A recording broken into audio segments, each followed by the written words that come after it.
Welcome. You have found why we are Christians.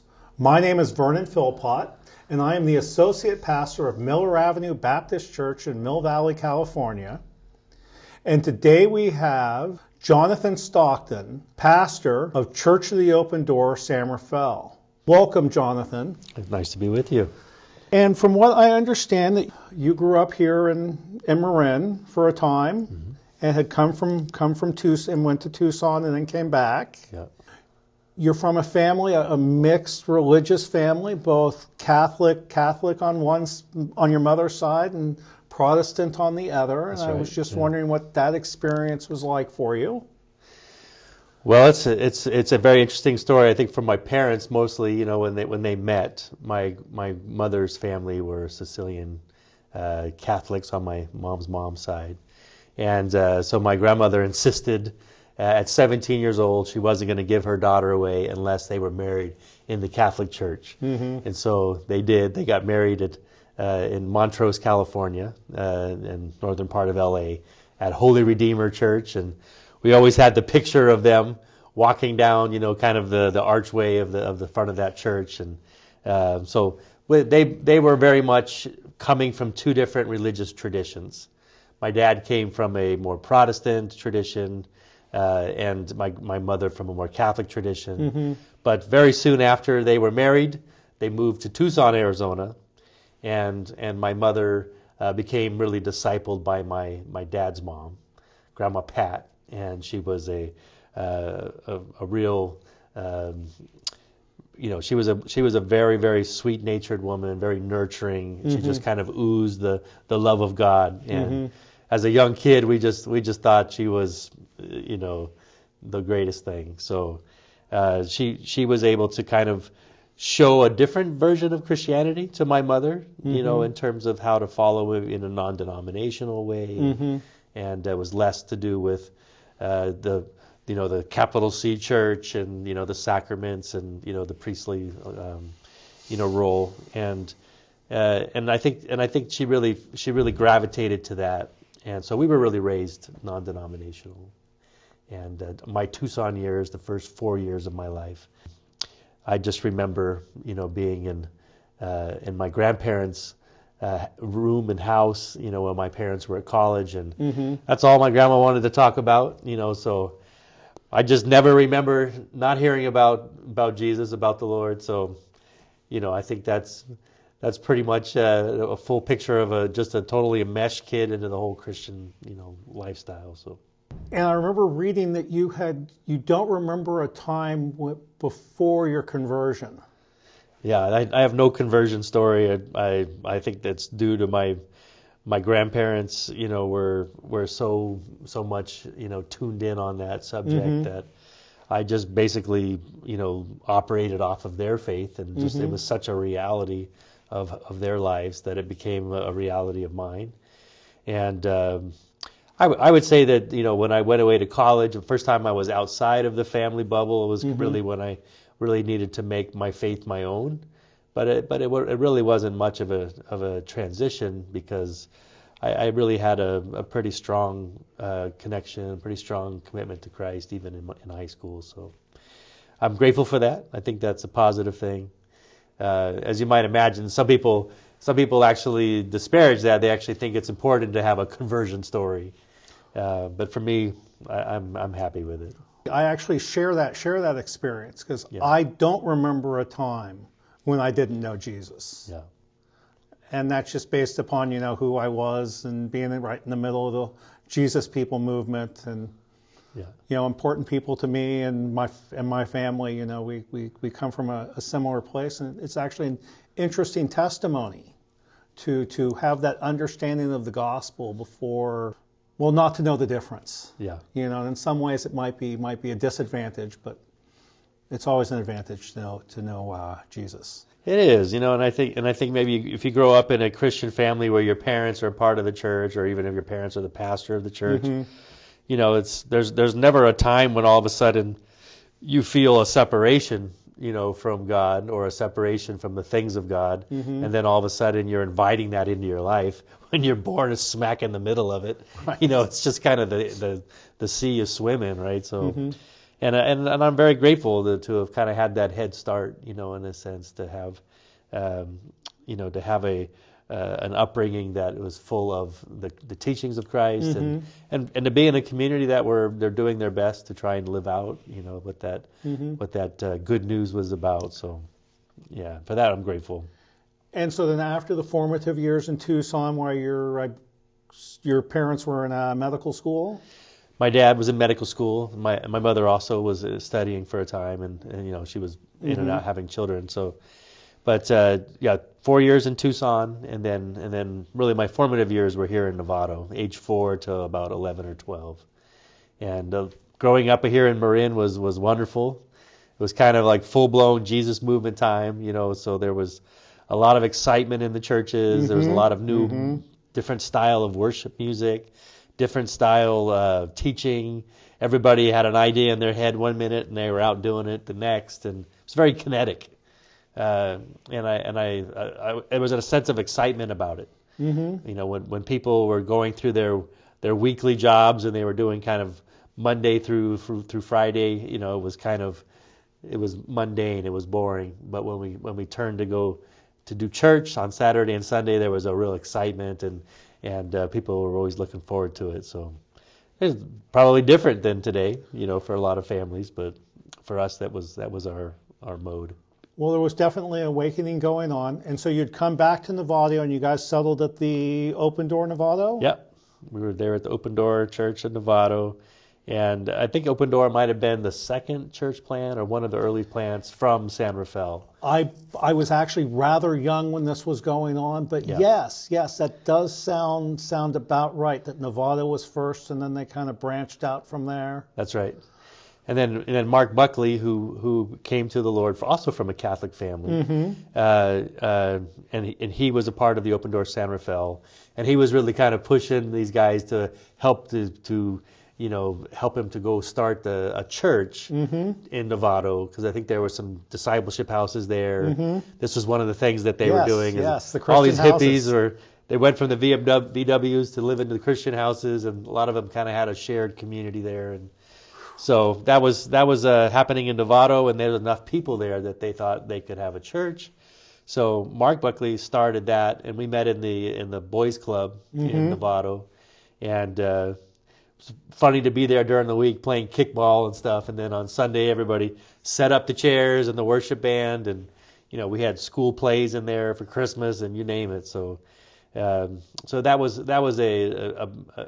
the time that we met the Buckleys, Mark and Christina Buckley, and their 4 kids, and that was really the first time that I began to experience kind of the culture of church, where families come together and they share life together, and they practice the way of Christ. They practice, the teachings, the community of Christ, and their identities, in that respect, are all wrapped up in who they feel they are in the person of Christ. And so anyway, that was a really wonderful, kind of like my.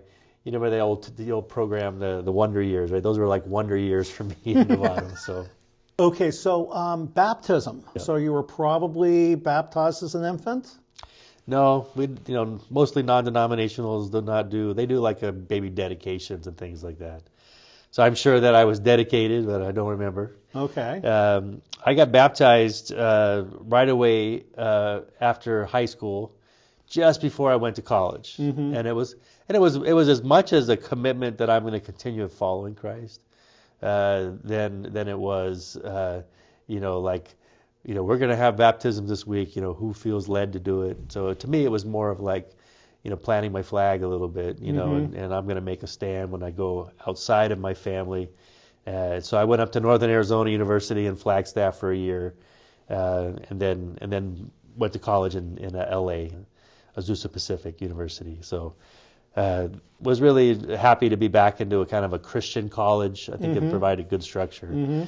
The Northern Arizona University College, is kind of like a ski town in Arizona, and it was a pretty wild campus, and it was a lot of fun for a year. But I was excited to get back over to LA and be in a Christian college, and so stayed over there. And then, so your degree was in? So undergraduate, I got a kind of like a dual degree of history and religious studies. And then I got a master's degree from Azusa Pacific in teaching English. And this was called the missionary passport degree, where you could teach English in any country, with the master's in teaching English. So that's what I wanted to do was to work in missions work. And how did your missions work go? Well, it was good. I did a little bit of short-term missions with Youth with a Mission and some of the other groups that were taking small groups down to Mexico. But I had always had a fascination with China. To me, going to a Chinese restaurant was kind of like visiting another planet. And they had the zodiac, and I knew what year I was born in, and the month, and I just loved how you kind of feel transported when you went into a traditional Chinese restaurant, or you went down to Chinatown, in San Francisco. And I just loved how foreign everything felt. And so my first time kind of doing a long-term missions trip was I went to teach English in northeastern China, and that was in 1999 to 2001. And studying Chinese, teaching English, and then being part of a kind of a missions program over there. What was the missions program like there in China? Did you have to be it was a little cloak and dagger. And cloak and dagger, yeah. Yeah. So I mean, officially you're not allowed to proselytize over there. But what we would do is we would go over as Christian teachers, and essentially you would have the opportunity for dialogue with people you worked with and the students, of course, and pretty much the rule of thumb was as long as you weren't the one to kind of engaging the conversation, you could ask questions and you could always be there to to answer for the faith you have. Right.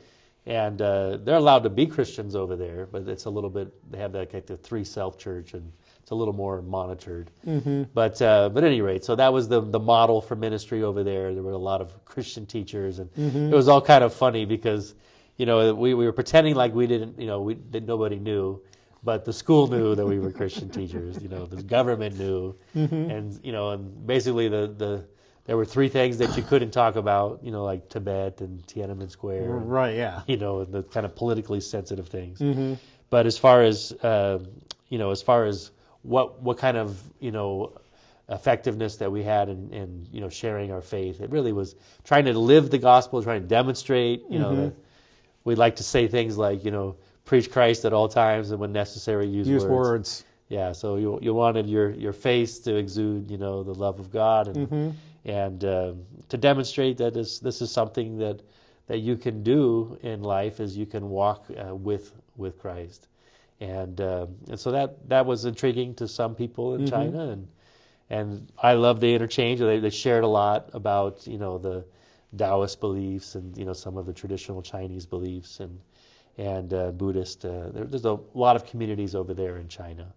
But I was always fascinated with martial arts as well. I used to get up early and watch the martial arts theater, and so I had kind of a real interest in all things Chinese. And so I lived in Taiwan for a little bit, even for as a study program to study Chinese. They use the more traditional characters in Taiwan, and in mainland China they use the pinyin, the more simplified Chinese. So that was my first kind of introduction to missions, and they're kind of strange people. They're kind of odd ducks, the missionary folks, and I myself included, I guess. But there are people that are from one culture and they're planted in another culture, and they don't fully belong to that culture, but they're kind of that this is their whole kind of livelihood is being a missionary. And so that was an interesting kind of thing to be a part of in my 20s. Okay, so then after this time being a missionary, so it sounds like you were in China for like 2 years? About 3 years in China, and then I came back for a period of time and was a college and career pastor at Living Streams. Okay. And just to backtrack, Mark Buckley, our pastor here in Novato, the year after we left because of my older brother's asthma and asthma attacks.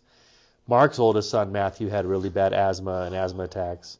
So he came to live with us during like a spring, so that his health improved, and the family had to just leave the church here in Novato and move down to Phoenix, and so they started the church Living Streams. So that was our family church over there in Arizona as well that we grew up in, and my little brother ended up becoming the pastor there. So those have been kind of my two, kind of church paradigms, is the Open Door Church here and then the Living Streams Church there. And so when the need for a pastor came here, then I was told about it by Mark Buckley. We were hiking down there and saying, hey, there's something I want to present to you. I want to pray on it over the weekend. And so it's a pretty small world, I think, in some of these Christian circles. Well, it certainly is, and Mark and Christina are just such wonderful people. I actually, Christina used to read to me when I was a little child. Yeah. Great people. And his son Phil Buckley lives here. Right. Not too far away, and is married to one of the Underhill children, and they have a child, and yes. 3 kids. Yeah. Yes, wonderful connections. Yeah. Okay. So it's one of my home bases. So it's nice to be back here. I mean, Marin is, a lot of water's passed under the bridge, as they say. It's it's kind of gone from a little bit more hippie, and kind of Jesus movement period to being a little bit more of like a material, kind of more yuppie, uppity. So it's a different cultural moment to be here, and I've changed a lot. It's changed a lot here, and so it's very interesting to be kind of re-engaged, as what it means to be a Christian in 2025, and what it means to take on a church and a community of faith, here in San Rafael. Yes, a lot of work here in San Rafael. Yeah, so I don't know, San Marin, this is so kind of I kind of tease people that I'm going to start calling it San Marin again. It's I don't know, it was named after the saint that I think most people don't know about, but it's we still got Santa Barbara and Santa Monica, and for some reason Marin lost its San, and well, no, San Marin is really a place. There's a high school by that name up there. Right off Center Road in Novato. Yeah. Exactly.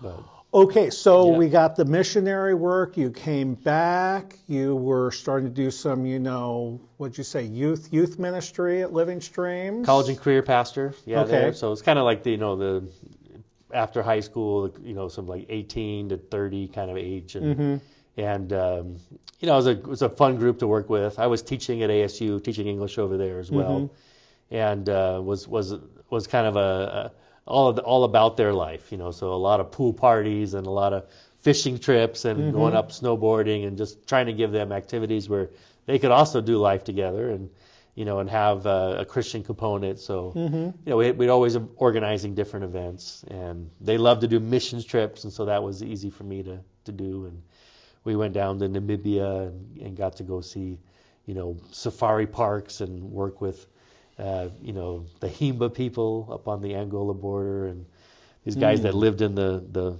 these kind of briar-walled villages, I think they called them. And at any rate, they just loved that idea of being in Phoenix, in this big city, and then going to live out in the bush in Africa and seeing how people were able to thrive in a community of basically a little village or a little tribe. It was a great opportunity to kind of expose young people into how big the world is, and for me, travel has been my passion, and experiencing different cultures. So, it's a great time to live. We're here in Marin, but the airport in San Francisco and Oakland opens up to it's an accessible world out there that unlike any time in history. Very true. So then, this youth ministry, young adult, college age ministry, did that lead you to go seek more education, or no, what happened next? My mother passed away in 2005, and that was kind of a shift for me, and I had an opportunity to go out to Maui to work with a friend of mine who pastored a church there, and they had needed some help in the Bible college that they were doing. It was Costa Mesa Bible College, and they had a satellite campus on Maui, and so I've always had a family connection. My mother's family had a house on Big Island, and when my parents used to go there every year for their anniversary, and so Hawaii was always something in my mind as kind of a great place to try and be. And so I went out there in 2005 and I worked with the church and learned to fly an airplane. And I lost my dad in 1998 and I lost my mom in 2005. So that shift of kind of losing both mom and dad, I wanted to take a year and kind of take stock of where things were. And where's a better place to do that than Hawaii? I had a nice community of people there. They had a bunch of college-age kids. So I was teaching, 2 or 3 classes a week. I also started teaching English at University of Hawaii in Kahului. And just kind of made a new home there. And I'd been in Maui all the way up until after the pandemic, until 2022. And then decided that I wanted to go to seminary and to work towards an ordination. So instead of being a missionary kind of in a call, within the Christian context, I feel like the Lord has been moving me to be in a pastoral setting. So it's a little change, of studying of, theology, a little bit more focused on content of, the sermons and, being able to kind of shepherd a community and that kind of thing. So I went to Fuller Seminary down in Pasadena, where my parents started out, and was there for a couple years. And that's really where I found out about, the need up here. And so started praying about it last September and then made it up. So I guess that's kind of a pretty rough outline of how things went for me in terms of different jobs as a Christian, different calling, how it kind of traveled around and where I've lived. About your seminary experience, what was your biggest takeaway from going to seminary? Because I know when I went to seminary, my eyes opened to a lot of things that I'd never really thought about.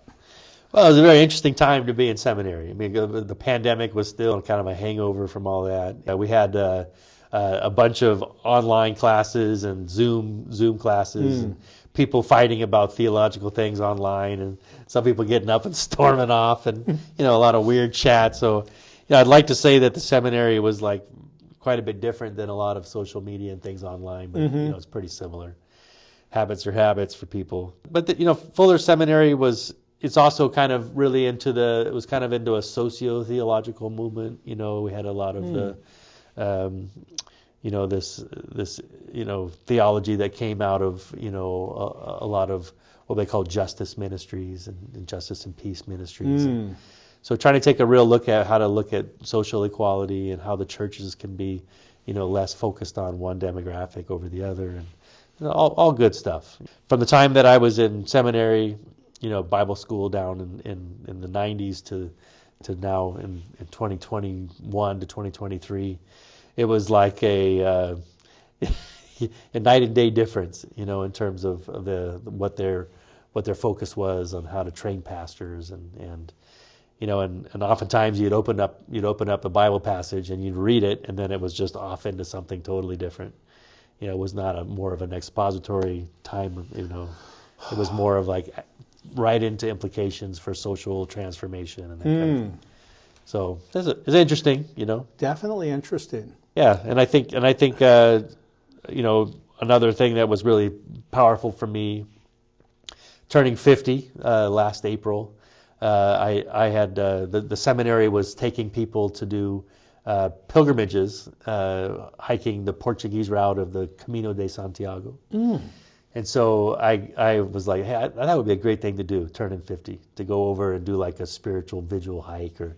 So that was, predominantly Catholic communities that kind of support that, that trek. And so I did that last July. I did the Camino de Santiago and was just a really powerful experience in my life to kind of take stock of, 49 years of living and how I've lived my life and also have some time to kind of pray into and kind of imagine what this next season is going to be. You start in the French side of the Pyrenees Mountains, and then you hike over, the mountains into northern Spain, and then you make your way from cathedral to cathedral all the way to Santiago, traveling the way of St. James, where apparently he did a missions trip when he was, sent out by the Jerusalem church there. And so anyway, it's a pilgrimage that people have done for centuries, and was really excited to do that. And once I reached Santiago, I applied to be a volunteer at the cathedral, at the pilgrim's office. Mm-hmm.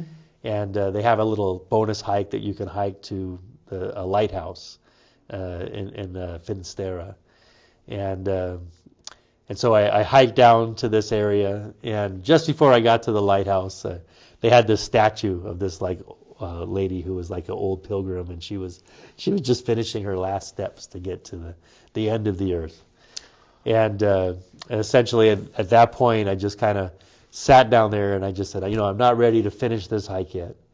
And I began to just pray and ask the Lord for what He had for me in the new season. Mm-hmm. And I remember really wanting to have a new home base, mm-hmm. and to have a fresh vision for that. So it was a nice way to kind of disconnect from missions and to start working towards pastoring a church here. Pastoring the church here. Now, have you been a pastor of the church before, or is this the first time you've been? I was a pastor of a church in Hawaii, in Hana, Maui, and it was called Honolulu Congregational Church. And it was more of a mainline denomination, so it was different than I grew up in. But 200 years ago, the missionaries left from New England and brought congregational style churches and congregational theology to the Hawaiian Islands. And the royal family of Hawaii, the Kamehameha family and Queen Kahumanu, they came to faith, and they established these churches in all of the old towns in Hawaii. And I got to be the pastor of this community church in Hana, which is a special place in Hawaii because it's like more than 60% full Hawaiian. Mm-hmm. And it's kind of a little bit of a glimpse back into the Hawaii before Western contact, and was just absolutely loved it there. And it was right down in the middle of downtown Hana, and so I kind of felt like I was on call to the community for 7 years there, and so anyway, they were very much wanting me to work towards my ordination and to be able to be there long term, and that's what led to me taking a sabbatical year and coming to seminary. And while at seminary, they because of the pandemic and some of the financial challenges with the church, they decided that they would go to a part-time pastor model, and I needed to be full-time, obviously, as a student. So at any rate, this was a good time to to transition with them. Went back and finished my term with them, and they were able to bring on an interim pastor. So that opened me up to be able to serve somewhere else, and so after about another 6 months at the seminary, when I went to do the hike in Spain, it just dovetailed in nicely to come up here. So wow. Well, thank you for watching While We Were Christians. This has been part 1 with Jonathan Stockton. Be on the lookout for part 2.